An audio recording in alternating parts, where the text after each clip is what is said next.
Hola, ¿qué tal? ¿Cómo estás? Te motivo a que abras tu Biblia y te prepares para la cápsula de este día. Esto es Conectados con Dios, un espacio dedicado al estudio de la palabra. Y el tema de este día es: no vuelvas a pecar. El texto bíblico es Juan 8, versículo 2 al versículo 11. Iniciamos. Y de este tema nos surgen 4 preguntas. La número 1 es: vamos a Juan 8, versículo 1. Saca tu Biblia. Vamos a aprender un poco más de Jesús. Y Jesús se fue al monte de los olivos. Ahí tenemos nuestra primera respuesta. Estaba bien, pasa. Pero, ¿qué sucedió antes? ¿Por qué él se fue al monte de los olivos a descansar? ¿No tenía casa? Vamos a ver esta interrogante. Para eso vamos a retroceder unos versículos en el capítulo 7. Ahí nos detalla la historia, qué fue lo que sucedió y qué estaba haciendo Jesús cuando se fue a descansar al monte de los olivos. Este monte de los olivos casi se puede decir que esta era la base que Jesús utilizaba. ¿Por qué le podemos llamar la base? O era el centro de control. ¿Por qué? Porque allí era el lugar que Jesús buscaba para apartarse de la gente y tener comunión con su Padre en las oraciones. Vamos a ver qué sucede en el capítulo 7. Acompáñame. Monte de los Olivos. Vamos a ver un poco la ubicación del Monte de los Olivos. Vamos a ver la ubicación geográfica del Monte de los Olivos. ¿A dónde estaba ubicado? Vamos a ver. El Monte de los Olivos se ubicaba en Israel, en la cordillera del Monte de Judá. Estaba ubicado en el valle de Kidrón. Esto es al este de Jerusalén. Era un lugar muy importante para Jesús, ya que ahí él se iba y se apartaba de la gente y podía tener esa comunión con su Padre. Y podemos mencionar que ese fue el lugar en donde él fue arrestado. Y se puede considerar que es uno de los lugares más sagrados hasta la fecha. Vamos al capítulo 7, versículo 45. Vamos a ver qué nos dice la palabra de Dios. Capítulo 7, versículo 45 hasta el 53, nos encontramos con el detalle qué fue lo que sucedió en este momento que Jesús se fue al Monte de los Olivos. Y aquí nos detalla algo muy interesante. ¿Por qué? Porque aquí nos encontramos a aquellos sacerdotes y fariseos que intentaban prenderle o arrestarlo. Ellos estaban buscando la manera de que Jesús cometiera un error para enjuiciarlo. Vamos, versículo 45. Los alguaciles vinieron a los principales sacerdotes y a los fariseos, y estos les dijeron: ¿por qué no le habéis traído? Y los alguaciles respondieron: jamás hombre alguno ha hablado como este. Entonces los fariseos les respondieron: ¿también vosotros habéis sido engañados? ¿Acaso ha creído en él alguno de los gobernantes o de los fariseos? Mas esta gente que no sabe la ley, maldita es, les dijo Nicodemo. Recuerda, aquí Nicodemo está intercediendo por Jesús, porque él ya había hablado con el Señor Jesús. Le dijo Nicodemo: el que vino a él de noche, el cual era uno de ellos. ¿Juzga acaso nuestra ley a un hombre si primero no le oye y sabe lo que ha hecho? Respondieron y le dijeron: ¿eres tú también Galileo? escudriña y ve que de Galilea nunca se ha levantado profeta. Y cada uno se fue a su casa, porque sabían que de Galilea no se había levantado profeta, porque Jesús no era de Galilea, pero nació en Belén con un propósito. ¿Y cuál era ese propósito? Era un propósito espiritual para poder cumplir la voluntad de su Padre. Y en el versículo 53 nos muestra que cada persona que le escuchaba en el templo o en otro lugar, cada uno salió para su hogar y nadie se acordó de invitar a Jesús o de ver a dónde se iba a ir él. Podemos notar que hasta la fecha en la iglesia moderna está surgiendo lo mismo que hicieron estas personas a la hora de escucharlo. Porque todos escuchamos el mensaje. Todos leemos la palabra. Y termina el tiempo de la predicación o la enseñanza y todos nos retiramos a nuestros hogares sin acordarnos de nuestro Señor Jesucristo. Porque si tú y yo somos cristianos, tenemos que hablar de Cristo. Tenemos que mostrar a Cristo. Pero no se nos olvida de que Él está en ti y en mí. Y aún hay tiempo. Estamos en la etapa de la gracia, en donde tú y yo podemos recibirle.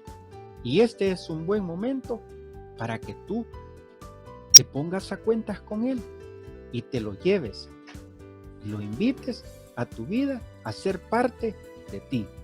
Y como te digo, y como te decía, y aquí surgen muchas preguntas. ¿Cuántas veces hemos entrado a nuestra casa, a nuestro hogar y dejamos a Jesús afuera? Y este es un buen momento de que tú, que si no tienes a Cristo, este es un buen momento para que le invites a ser parte de ti.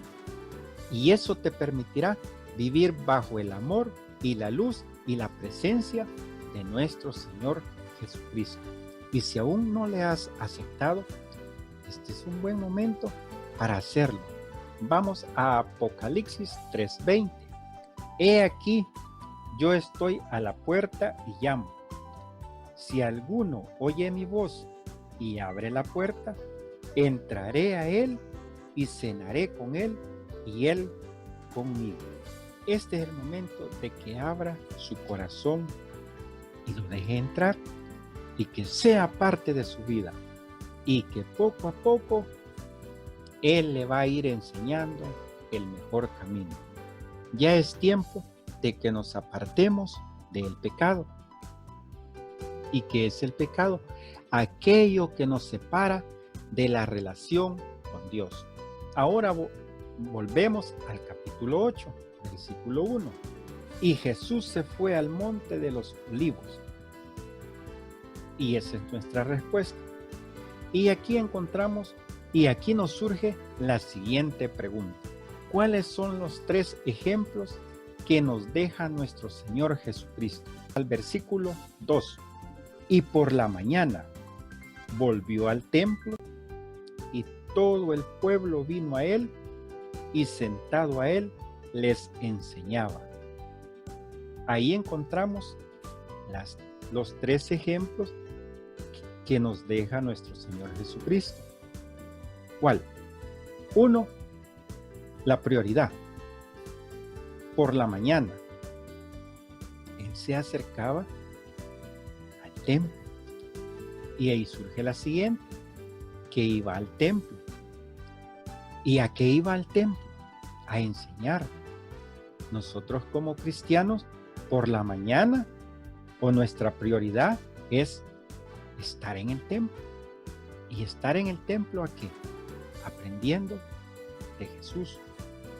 Aprendiendo cómo entender o estudiar la palabra de Dios. Aquí se nos enseña que Jesús muy temprano retomaba la oración y se reunía en el templo a enseñar. ¿Y qué enseñaba? Enseñaba la palabra de Dios y la luz del mundo y la vida eterna.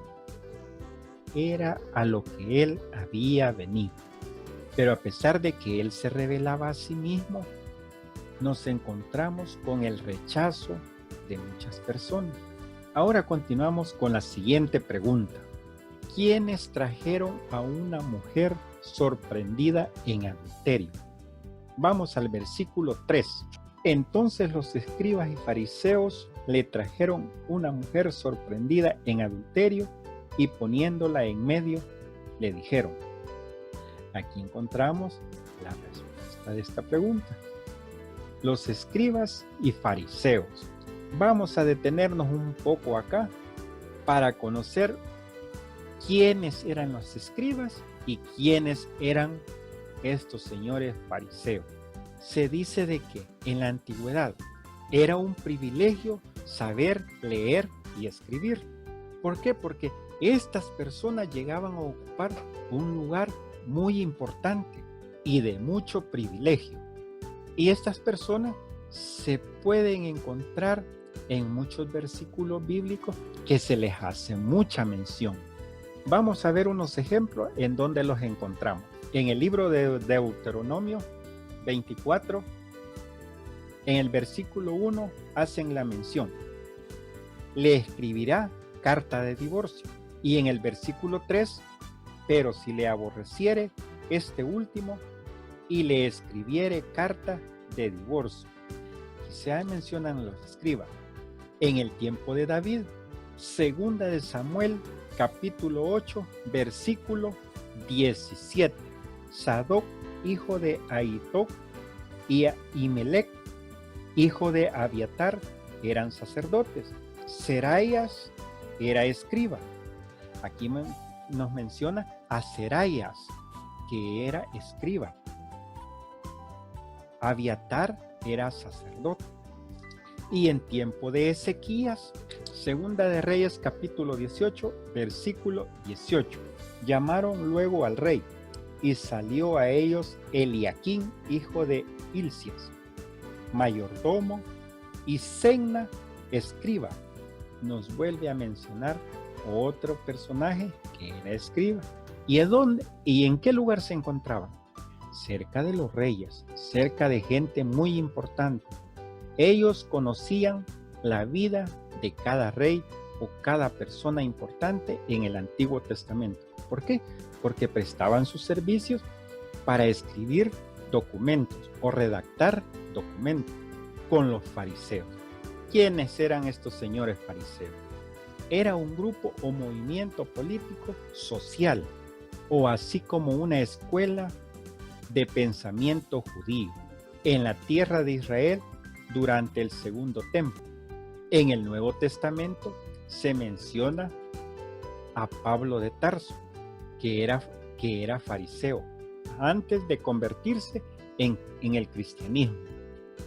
Vamos a Mateo capítulo 23. En Mateo capítulo 23 nos encontramos palabras de Jesús, que él está haciéndole, Jesús está reprendiendo tanto está reprendiendo a los escribas y mucho más a los fariseos. ¿Por qué? Porque ellos, en el versículo 3 nos encontramos lo que les dice a estos señores fariseos. Así que todos los que os digan que guardéis, guardadlo y hacedlo, mas no hagáis conforme a sus obras, porque dicen y no hacen. Y continuamos en el versículo 4, porque atan cargas pesadas y difíciles de llevar, y las ponen sobre los hombros de los hombres, pero ellos ni con un dedo quieren moverlas. Antes hacen todas sus obras para ser vistos por los hombres, pues ensanchan sus filacterías y extienden los flecos de sus mantos, y aman los primeros asientos en las cenas y primeras sillas en las sinagogas, y las satulaciones en las plazas, y que los hombres lo llamen Rabí, Rabí. Pero vosotros no querráis que os llamen Rabí, porque uno es vuestro Maestro, el Cristo, y todos vosotros sois hermanos. Aquí Jesús nos muestra y enseñó en su momento en el Antiguo Testamento de que si enseñamos tenemos que ponerlo en práctica y que no nos gloriemos con la parte que le corresponde a Dios. Y ahora retomamos la historia. En este momento nos encontramos en que Jesús se encontraba en el templo y enseñaba. Y en este momento se produce el gran alboroto de las personas. Y se puede notar que en ese momento iban arrastrando a una mujer con sus ropas rasgadas. Y los que se encontraban en el templo aprendiendo de Jesús se distrajeron al escuchar el alboroto. Y ellos la llevaron justo en el grupo donde Jesús se encontraba enseñando y la tiraron enfrente de él. Y le dicen, esta mujer fue encontrada en el acto, y luego lanzaron la gran acusación. Y en el versículo 4 encontramos detalles de lo que iba a suceder acá. Y le dijeron, maestro, esta mujer ha sido sorprendida en el acto mismo de adulterio, y en la ley nos mandó Moisés apedrear a tales mujeres. Tú pues, ¿qué dices? Mas estos decían tentándole para acusarle, para poderle acusar. Pero Jesús, inclinado hacia el suelo, escribía en tierra con el dedo. Desde el momento en que ellos lanzan su acusación y dicen, esta mujer ha sido encontrada en adulterio, la sentencia era correcta, era culpable y no había duda. Y lo que había hecho era pecado porque así lo calificaba el Señor. Y de acuerdo a la ley en Levítico 20:10, miren lo que dice Levítico 20:10. Si un hombre cometiere adulterio con la mujer de su prójimo, el adúltero y la adúltera indefectiblemente serán muertos. De acuerdo a la ley, eran culpables dos. Pero ¿dónde estaba el hombre? ¿Qué sucedió en este momento? ¿Por qué solo le llevaron a la mujer? Aquí se dice, si dice de que la encontraron en adulterio, es porque había otra persona. Y poniéndola en medio, los resultados de la autojustificación, o sea, la justificación propia. Ellos la someterían a una gran vergüenza, sin importarle su sentimiento. Volvamos a retomar el versículo 4. Vamos a Juan 8, versículo 4. Aquí ellos lo más importante para ellos era la respuesta que Jesús les iba a dar. Porque ellos sabían de que si la perdonaba, es que estaba del lado de los pecadores. Pero si no la perdonaba, estaba del lado de ellos. O sea, ellos buscaban una forma para enjuiciarlo, para que él cometiera error. Pero lo más importante de esto es que Jesús, en ese momento, siendo 100% hombre y siendo 100% Dios, él conocía sus corazones. Él no veía sus atuendos, no veía su lugar que cada hombre tenía ahí. Aquí podemos ver el nivel, desde la mujer que estaba en los más bajos del pecado, a ellos que supuestamente no estaban en pecado, porque andaban sus atuendos, se vestían bien, creían que no se les notaba el pecado, pero en sí sus corazones estaban llenos de pecado y de mucha mala intención con nuestro Señor Jesucristo. Porque aquí surge la pregunta, ¿Cómo es que él obedecía la ley y al mismo tiempo la dejaba libre? Versículo 6. Mas esto decían tentándole para poder acusarle, pero Jesús, inclinado hacia el suelo, escribía en tierra con el dedo. En efecto, él quiso decirles algo, y él algo escribió en el suelo, algo escribió en el polvo de la piedra. ¿Por qué? Porque el atrio del templo se encontraba pavimentado. ¿Qué fue lo que escribió? Si el Espíritu Santo hubiera querido que nosotros supiéramos, hubiera estado escrito aquí. Pero ahí nos deja con la incógnita, para que el día que nos reunamos con Él, le podamos preguntar qué fue lo que sucedió ahí. Y porque todos se retiraron. Pero vamos a descubrir qué fue lo que sucedió para que todas estas personas se retiraran y dejaran a la mujer libre. En el Salmo 98 descubrimos algo muy interesante, pero en la traducción hebrea. Nuestras transgresiones tienes presente. Nuestros ocultos delitos están ante la luz de tu presencia. Eso es lo que encontramos en el Salmo 90, versículo 8, en la traducción hebrea. Porque en la traducción Reina Valera 1990 encontramos esto. Pusiste nuestras maldades delante de ti, nuestros yerros a la luz de tu rostro. Versículo 7. Y como insistieran en preguntarle, se enderezó y les dijo: el que de vosotros esté sin pecado, sea el primero en arrojar la piedra contra ella. E inclinándose de nuevo hacia el suelo, siguió escribiendo en tierra. Aquí podemos ver que ellos le exigían una respuesta rápida. Versículo 8. E inclinándose de nuevo hacia el suelo, siguió escribiendo en tierra. Versículo 9.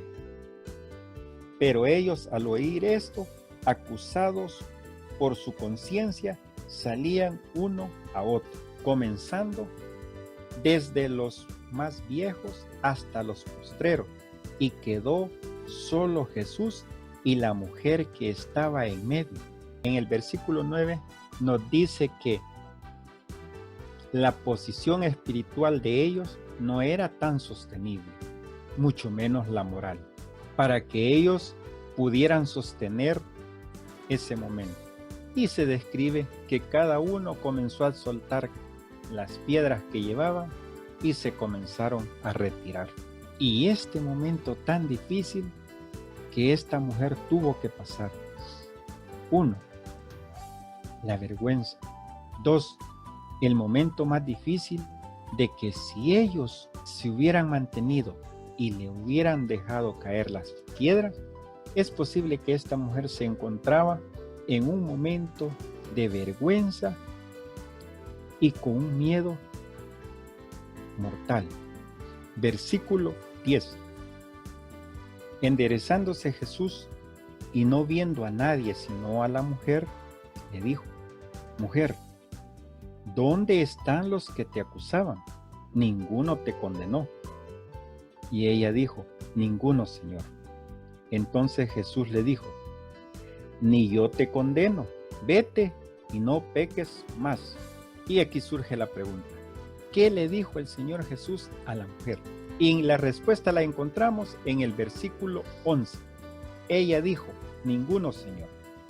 Entonces Jesús le dijo: ni yo te condeno, vete y no peques más. Y la respuesta es: ni yo te condeno, vete y no peques más. En este momento, para esta mujer, se registran las palabras más tiernas que ella nunca había escuchado en toda su vida. ¿Por qué? Porque aquí se puede ver que a pesar de que ella se relacionaba con mucho hombre, nadie le había ayudado o perdonado o sacado de la forma de trabajar en la que ella se encontraba. Y aquí Jesús le está dando una libertad eterna. ¿Por qué? Porque le dice que él ya no la condena. Pero eso sí, vete, pero no vuelvas a hacerlo. Cambia tu estilo de vida. Busca otra manera de hacer o ganarte tu vida. Lo mismo con nosotros, como cristianos en estas fechas, en este tiempo moderno. Es tiempo que debemos de dejar o apartarnos de aquello que nos separa o aleja de Dios. Y vuelve la pregunta: ¿a qué distancia estamos de Dios? ¿A qué distancia te tiene el pecado de esa comunión con nuestro Señor Jesucristo? Esta es la parte más interesante y personal. Aquí nadie más te va a poder ayudar, porque Jesús te extiende la mano y te da salvación si crees en Él y haces un cambio de vida. Pero si tú sigues en lo mismo, ya lo recibí, pero sigo en lo mismo, entonces no ha habido un genuino cambio. Porque cristiano es aquel que vive la vida cristiana y vive a un Cristo de la Biblia, al Cristo, al Dios del Antiguo y del Nuevo Testamento. Él no ha cambiado. Él sigue siendo el mismo. No un Cristo a medias tintas. Aquel Cristo a nuestra manera de vivir. No. Este es el momento en que tú y yo decidimos a quién vamos a seguir. ¿Al verdadero Cristo o al falso Cristo? Porque aquí la misma palabra dice: ni tibio ni caliente. Tú decides. En ti y en mí está hacer un cambio de vida. Aquí podemos ver que en este momento Él guardó la ley, porque Él murió en su lugar, exactamente como lo hizo por nosotros. Es por eso de que Él la podía dejar libre, así como a usted y a mí, libres, pero con un cambio de actitud. Y por eso, para finalizar, te dejo para que medites este versículo bíblico. Segunda de Timoteo, capítulo 1, versículo 7. Vamos, acompáñame. Porque no nos ha dado Dios espíritu de cobardía, sino de poder, de amor y de dominio propio. Es que no podemos decir de que no lo podemos hacer, que es imposible.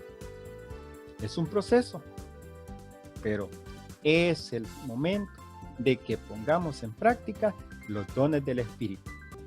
Dominio propio está en el combo: amor, paz, benignidad. Dominio propio. Recuerda, nunca te apartes de Dios. Cada día tiene su propio afán. Cada día tiene su noche. Cada día tiene su amanecer.